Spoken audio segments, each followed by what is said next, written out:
Well, hello. It is Module 11, our case study, When a Student's Rights Are Wronged. I am Mercedes Kamick, and this is EDL 853.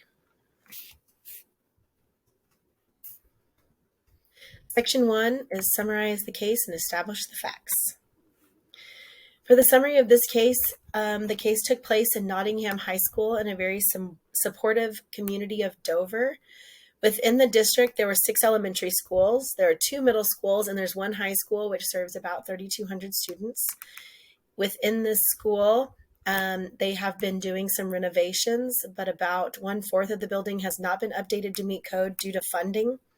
And the Hernandez family has moved into Dover with a mom and a dad and 4 sons. They've come here because of the positive academic and football program. And their sophomore son, Miguel, is a very talented starting quarterback for the varsity team. And that's where it begins. During the football game, when Miguel was the quarterback, he was hit after a play, causing a spinal injury, which left him paralyzed from the waist down. Mr. and Mrs. Hernandez meet with Ms. Gussman, the school counselor, after the incident has taken place and he has started to recover. The parents request that Miguel returns to school. When he returns, he will be utilizing a wheelchair, but they say that no other accommodations will be needed. Once he returns, he is in class and asked to report to Ms. Gussman, of which he goes down and chats with her. He has been given a new schedule. The access to the previous class is not capable of wheelchair access, so that is why the change in the schedule has taken place. Because of the change in the schedule, he will no longer be enrolled in a biology class, which is a class that is needed for college, of which he will be attending, and this new class does not meet the college requirements. Mrs. Hernandez, due to the change of schedule, contacts me as the principal regarding the change in the schedule. She requests that Miguel be placed back in the biology class as it will be needed for college. Mrs. Hernandez is upset and that she was not informed of the change of schedule. Also, because she was told that he would be returning to normal classes. And Mr. Hernandez, introduces Miguel's attorney, which is Howard Carey. And Howard Carey comes in to discuss the concerns that he has with the issue with the schedule change as it may apply to Section 504 of the Rehabilitation Act of 1973, and that now Miguel may be denied FAPE and that certain services may not be given due to the change of schedule. Section 2, report any legal or ethical issues. Legally, Section 504 of the Rehabilitation Act of 1973, because of this, he is being denied access to a classroom within the building, which is his biology class. Free and appropriate public education is violated, FAPE is violated, as specific services are needed for Miguel to access the biology classes, and as a school, we are not going to be giving him those services. And Americans with Disabilities Act, the building and classrooms are not accessible due to the incomplete renovation of the building. Before Miguel returned, as a staff, as a school principal, and our legal team should have looked over the laws and reviewed them to make sure that we knew what the laws were and that we were following those laws before Miguel returned. Ethically, all stakeholders should have been included in the change of the schedule. We should have contacted collaboratively with the parents, the counselor, the principal, also our legal team, before we made a decision to ensure that the success is achievable for Miguel and so that he was given all of the rights and all of the access to the biology class and the other courses that may or may not be affected because of the wheelchair access problem. Section 3, synthesize exactly what has happened or is happening in a single sentence.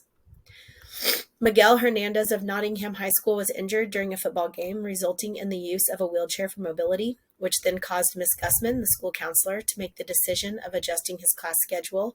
This change caused Miguel to be removed from his college-required course of biology because the class was not wheelchair accessible, resulting in insubordination of Section 504 of the Rehabilitation Act of 1973, FAPE, and American Disabilities Act. Section 4, synthesize the facts. I'm sorry, I have a really bad cold. Evaluation. The people who were involved, Miguel Hernandez is the student. Mr. and Mrs. Hernandez are the parents. Ms. Gussman is the school counselor. I am being represented as the principal. And Howard Carey is our attorney. We are uncertain of the biology teacher or the new science course teachers within this case study. The place that it took place within is a supportive community of Dover inside of the High School of Nottingham, and it deals with the biology class. A question that could be brought up is, could the biology class be moved to a relocatable trailer that is accessible? That way, Miguel could attend the biology class that is required for college. Under program, due to funding, 1/4 of the school has not been updated to meet code requirements. A question was brought up. Who was present when the decision was made to change the schedule? Was it simply Ms. Gussman? It doesn't state whether she was the only one who was there. She's just the one who presented the change to Miguel. Also, another question, is there another program that could take the place of biology class to meet the requirements? We're not real certain of what requirements are needed or if there's other courses that could be taken elsewhere in the building. We just know that he is being moved and that the class that he will be taking does not meet the requirements. Section 5, review and prioritize the information. The decision was made without all stakeholders involved. Mr. and Mrs. Hernandez were not made aware of the change, and it appears as I, as the principal, was also not included. Based off of the case study, it just suggests that Ms. Gussman pulled Miguel in and told him of the change, and then he relayed the message to his parents. The required biology class should have been accessible to Miguel, and the school should make it a priority to make this possible. If they do not do that, they have gone against laws and regulations that need to be made to have adjustments made. Considering a majority of the school has been updated, it is possible to have access to required courses, and if not, adjustments should be made to accommodate Miguel and the use of the wheelchair. Prioritizing. A few questions. Is there a classroom that could be utilized for the biology class? Are the relocatable trailers, could they not have the biology classes relocated to one of those trailers? Is there a different course that will meet the requirements? We're not real certain of the school and the classes that are offered. Is there another course that he could take to make the requirements? Have the parents been included in the decision-making process? As of right now, it doesn't seem that they have been included. They were kind of, I feel, told this from Miguel. They didn't get to make any decisions with this and be a part of the plan. Has a clear plan been created to ensure accommodations are made? No plan really has been made. It just shows that we changed the schedule and hoped for the best. Parents are aware of the laws and rights. Have these been followed? The parents obviously know what laws and rights Miguel gets to have with his new disability. And they have an attorney to back that up. So have we been following the laws? Did we even know what the laws were beforehand? And because of the change of schedule, the laws have been broken. How will this be corrected? Are we going to change what we have done? Are we going to call a meeting between everyone?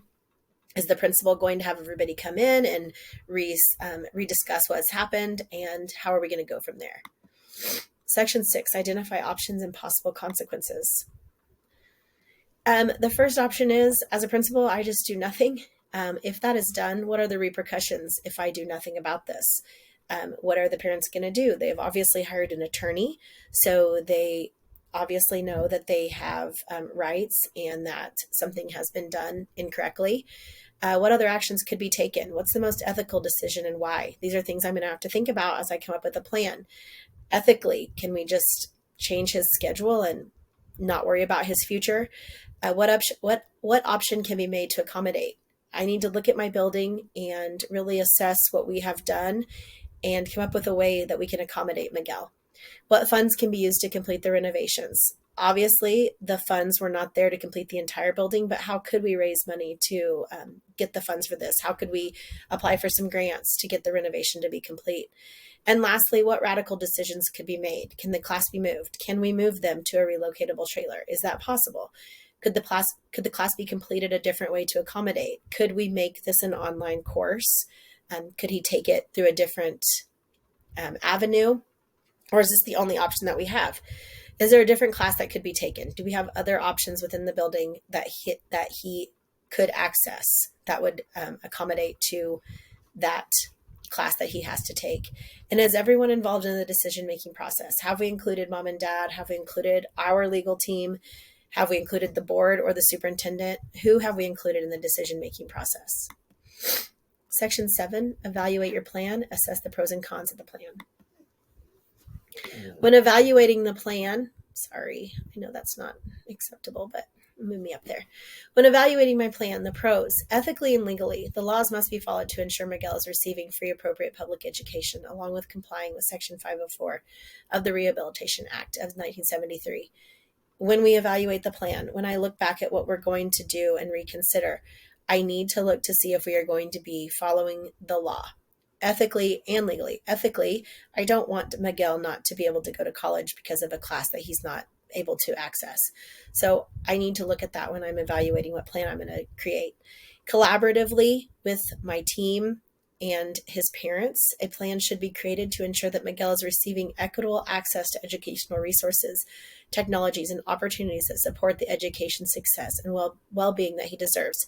I need to look at all of the avenues, make sure that he and his parents and his team of attorneys and my team of attorneys and my school members all come together to make sure that he is getting what he deserves. If the updates are made, Miguel will be able to attend biology class and the building will be up to code for future students if needed. If I go and get the funding and finish the updates, then our school is completely up to code and this hopefully won't be another problem in the future. And a legal team needs to be included to ensure that laws and regulations are being followed. We have a legal team. We need to bring them in. Cons. If nothing is done, Miguel will not be taking a class to prepare him for college, and he'll be missing out on his future careers. The laws will be broken and the school will be held accountable if no action is taken. If Miguel's attorney decides to push this before we can come up with a plan, we have broken the law. We are keeping him away from that class that he deserves. So we are not following what we should be. If there are no funds to finish the renovation, so where are we going to get the money? Well, we can apply for some grants. We need to look into that and really figure out a plan for that. And it will be costly. This is a con, and it's time consuming. So in the meantime, what are we going to do while we're coming up with the money in the renovation process? Changing the class may cause issues with the materials and tools needed for the class. I had to really think about that. Thinking about biology classes, there are a lot of materials within those rooms that not all classes have, especially in a biology class. So it may be difficult to move them around, but it's possible. A virtual biology class may not be as sufficient as an in-person course. We know that through COVID that virtual classes aren't nearly as effective. So a con is having a virtual class is not going to be possibly not as sufficient. Section 8, develop your plan, make a decision on the best option. When developing my plan, it was created based on a final reflection on what is the best decision under the circumstances and complying with the laws under IDEA, ADA, and Section 504 of the Rehabilitation Act of 1973.